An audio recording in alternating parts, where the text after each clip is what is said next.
The last words my father ever said to me before slamming the door weren't, "I love you," or "You'll always be my son." They were, "You're a goddamn disgrace. Don't ever come back."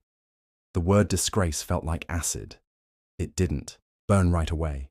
It soaked in first, quietly, almost gently, until the corrosion reached bone. I remember just standing there, my suitcase still zipped shut in the hallway, untouched. I hadn't even said a word. I didn't need to. The look on my face was enough, apparently.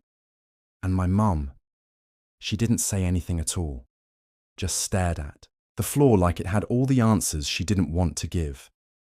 I didn't cry. Not then. I just left. I stayed with a friend that night. Then a friend's friend.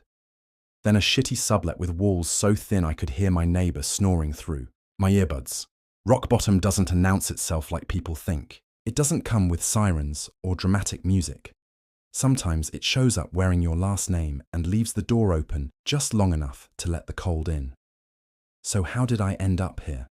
Good question. Let's rewind.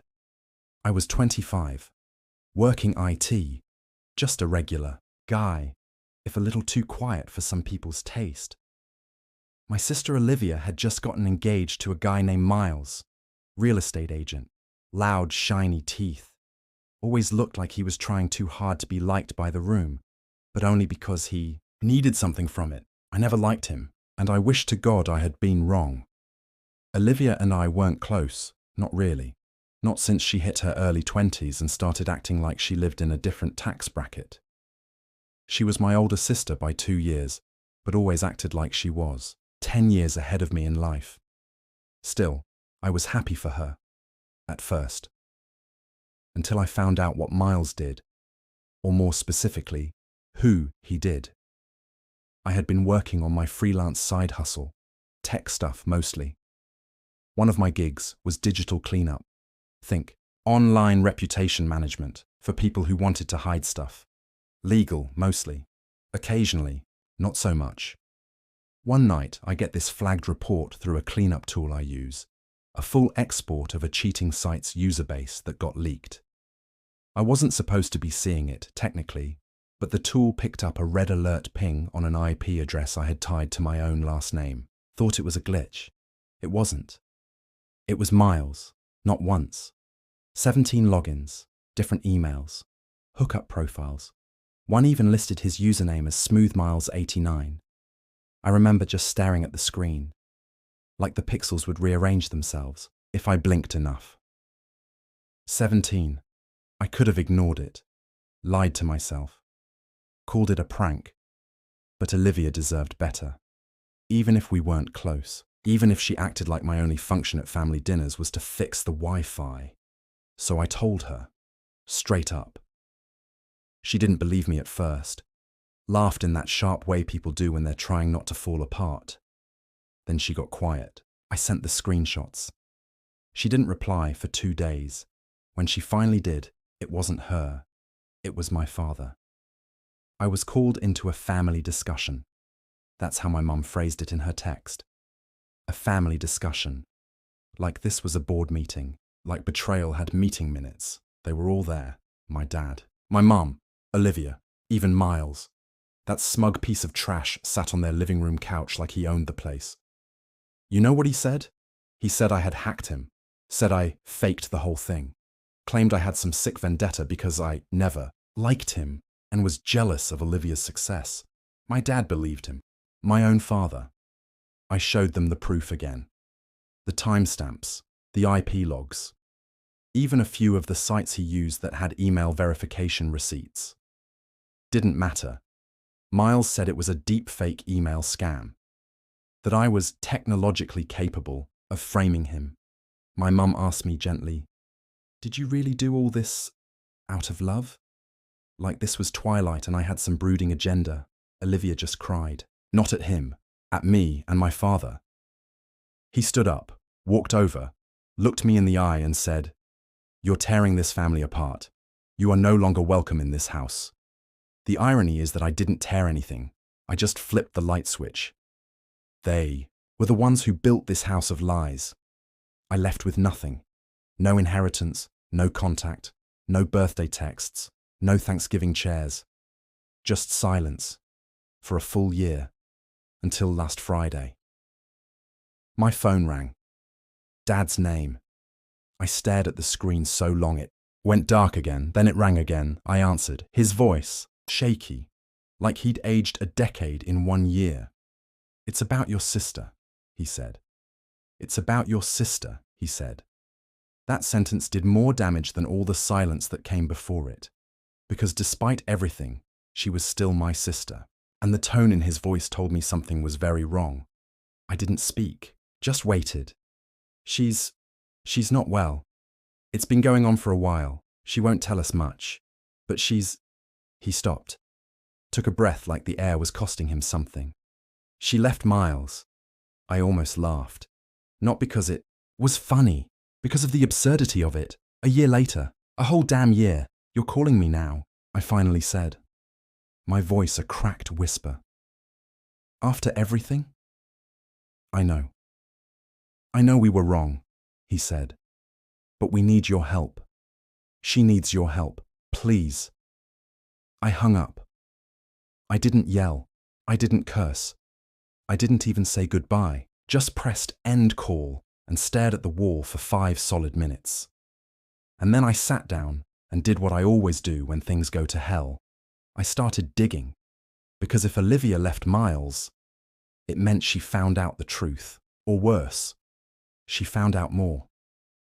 So I pulled out my backup drive, the one I should have torched a year ago, the one with every single file, log, and user history I pulled before I got disowned. And I started looking again. Within an hour, I had enough to make my stomach twist. Miles had gone beyond cheating, beyond. There were dozens of emails to escort services, private messages in encrypted forums. He'd even rented an Airbnb under a fake name, 3 towns over, twice a month. Different guests each time. Women. Sometimes not women. There was also a string of PayPal transactions sent to usernames that didn't show up on basic web searches, so I dug deeper. I traced one of the usernames to a cam site tied to a minor scandal 6 months back. That was the key. One of the payments went to someone barely legal. That was when I stopped digging and started planning. See, here's the thing about revenge. It isn't about rage. Rage is sloppy. Revenge is about control, precision, timing, and most of all, making sure they know it was you. I knew where Miles worked. Big real estate firm downtown. The kind that throws Christmas parties on yachts. I'd seen him post about it on LinkedIn like he was some kind of mogul. So I called in a favor from an old client, someone in cybersecurity who owed me big. Told him I needed a confidential breach traced to one of Miles's devices.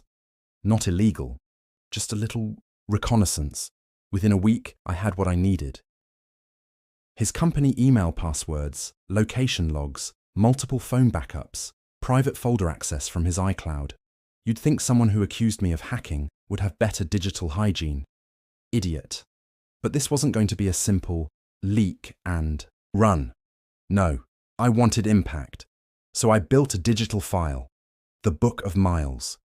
Inside it, screenshots of every cheating incident, emails to escorts, proof of shady real estate deals. Yes, he was dirty in business too. That payment tied to the cam site. Scandal. Each page labeled, dated, annotated, unmistakable. I sent it anonymously, through a burner VPN, to 3 people. His firm's HR director, a local investigative blogger who hated corporate sleaze Olivia. I didn't write a single word in those emails. No threats, no signature, just the file. Let the truth speak for itself. Then I waited. It took 72 hours for the world to catch fire. First, the HR director. Miles was placed under internal investigation, suspended indefinitely. His name wiped from the firm's homepage overnight. Next, the blog. The double life of a real estate star, Miles T. Exposed, went viral in under 6 hours. It was brutal, detailed, embarrassing, but legal, because every piece of evidence was either public or anonymously submitted. And then, Olivia. She didn't call, she didn't text. But 3 days after the story broke, she showed up at my door. I opened. She looked like she hadn't slept in weeks. Makeup smudged, sweater stretched at the sleeves like she'd been pulling on it to keep herself from falling apart. "It was you," she said quietly. I didn't answer. She stepped inside, closed the door behind her. "Why now?" she asked. "Why, after everything we said to you?" I looked at her. "You deserved the truth, even if it took you a year to believe it." She sat on the couch, silent. Then, "I should have believed you."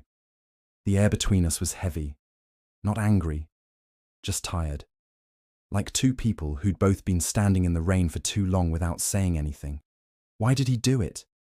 she finally asked. And I said, "Because he could."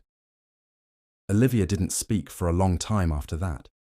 She just stared at the floor, the same way Mum had that night when they kicked me out. Like the wood grain could explain all the cracks in her life. Eventually, she said, "He told me I was crazy, that I needed therapy, that I was the reason he wasn't fulfilled." I didn't respond.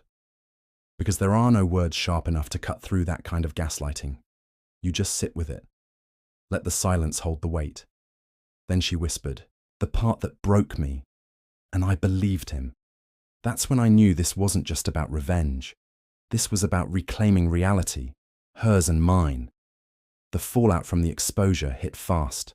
Miles was fired, blacklisted from every major agency in the city, his license under review. Lawsuits quietly started piling up behind the scenes. Not just from clients, he'd falsified paperwork, taken bribes, skimmed commissions. A full-blown financial autopsy was underway. The blogger published a second exposé, Miles T., The Real Cost of Silence. This one included interviews, anonymous voices, a pattern, not just cheating, abuse, control, grooming, psychological manipulation. Turns out Olivia wasn't the only one. My parents still hadn't contacted me since that first phone call, so I made the first move. Not out of kindness, out of necessity. If they were going to crawl back into my life, they needed to know who I'd become and exactly what they'd walked away from. I invited them to dinner, neutral ground, small, family-owned bistro downtown, cozy, quiet, a place that made lies hard to scream. They showed up 10 minutes late. Dad still wore that stiff upper lip look like he could will dignity back into existence. Mom smiled too much, like maybe if she smiled long enough, the last year would disappear. I didn't offer hugs, didn't offer forgiveness. I offered clarity. "I know why you're here," I said. My voice was calm. Cold water over hot coal. Dad opened his mouth, but I cut him off. "You think this is over. You think because I helped Olivia, we're all good now. That this year was just some misunderstanding." He looked like he was about to object again. I leaned forward. "You disowned me. You believed a liar.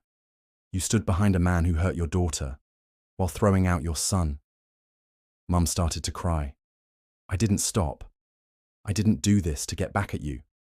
I didn't do it for revenge. I did it because it was right. Then I placed a small USB stick on the table. "This has the full file. Everything I sent out. The whole truth." Dad looked at it like it might explode.